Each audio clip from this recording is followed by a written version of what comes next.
Harka fuunee akkam jirtu maatumteenyaa har'a kan laallu Expiry irratti toonii duwwaa tuqaashan akkatti kaffaltan step by step ni mul'isa jechuudha. Haga dhummaa viidiyoo kana yoo laaltan barnoota guddaa argattanii mee namoonni chaanaalii kana haaraa taatan chaanaalii kana subscribe gochuudhaan jechuudha. Mee namoonni viidiyoo kana ilaalaa akka dhugaatti viidiyoo kana like godhaa. Viidiyoo nam tokko like jechuun baay'ee motiveetii godha.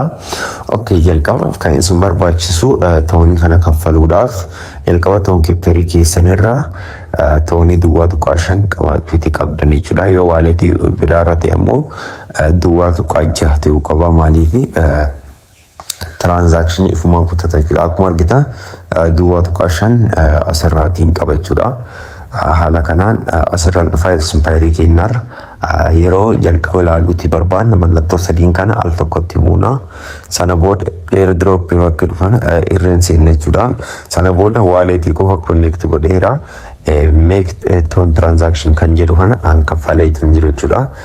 Amma sa'aatii gabaaddu hafe waan ta'eef jalqaba akkaataa waaleetii connect godhan walii haala jalqaba waaleetii connect godhuudhaaf isa kana al tokkotti buutanii sana booda an asin dura connect waan godheef connect different wallet kan jedhu san al tokkotti bu'aa. Sana booda haala kana isin guddaa jechuudha. Isin haala kana isin fida connect wallet kan jedhu san tuqanii toon keepperii ni filattanii yes jedhaanii sana booda gara tokkotti geesse connect ni gaafata connect jedhaan haala kana sana booda feesaayiidii jiru fudhatee haala kanaan connect naatti ajjira. Akkuma argitan connect ta'eera. Amma transaction kan kaffaluu qofa jechuudha. Kana kaffaluudhaaf make toon transaction kan jedhu kana adda irratti click godha.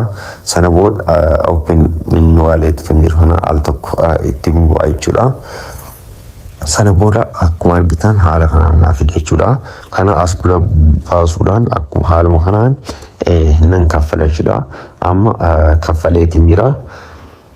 Sana booda daqiiqaa muraasaaf blockchain reload godha ni inni jechuudha. Nootis sa'aatii muraasa qofaa fi airdrop Expiry kana bara sa'aatii 22 ammoo akkas qofatti jira. Namoonni kaffalle amma ariifatanii kaffaluutii qabdan jechuudha. Duuba baakfennee wantoota tokko laaluu dandeettanii namoonni iddoo keessan karaa keessaatiin kan gaafattan profit per hour immoo coin ilaallama kan jettaniif irra baay'ina profit per hour coin kunis sadarkaa itti ilaalamuun qaba akka misterii jechuudha. Inni kun ammoo friend ilaalama haala saniin jechuudha. Bakka drop kana al tokkotti buuna sana booda gara nu fida. Sana booda quest kan jedhu kanarra dhufne make toon transaction kan nuun jedhu kana al tokkumaan goona check kan jedhu kana al tokkotti buuna jechuudha. Inni check nuuf godhuuf akkuma argitan check nuuf godhe kaffaltii keenya nuuf mirkaneesseera. Sana booda kana claim goona jechuudha. Sana booda haala kanaan claim nuuf godha. Nutis baakeenye mallattoo sadiin kana tunnee bakka airdrop kanarraan seenna.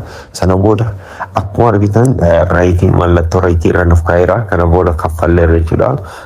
Airdrop kanarratti maal ta'eera participate gooneerra jechuudha. Kanaaf haala sanii ilaallama. Amma dooneetii hafe fedha keessanii arjoomuu jechuun namoonni arjoomuu fedha qabdan toonii duwwaa tokko jechuudha. Kan arjoomtan arjoomuutti dandeessanii kun fedha keessaniini haala kanaan dalagdanii kana malees kanniinis yoo baay'ee takka hin qabne banattanii tookenii kanas fudhachuu dandeessan jechuudha. Airdropping kun guyyaa boruurraa kaasee dhaabbata jafaatee amma seenaatii haala isin mul'ise kanaan kaffalaa isinii jedha. Galatooma.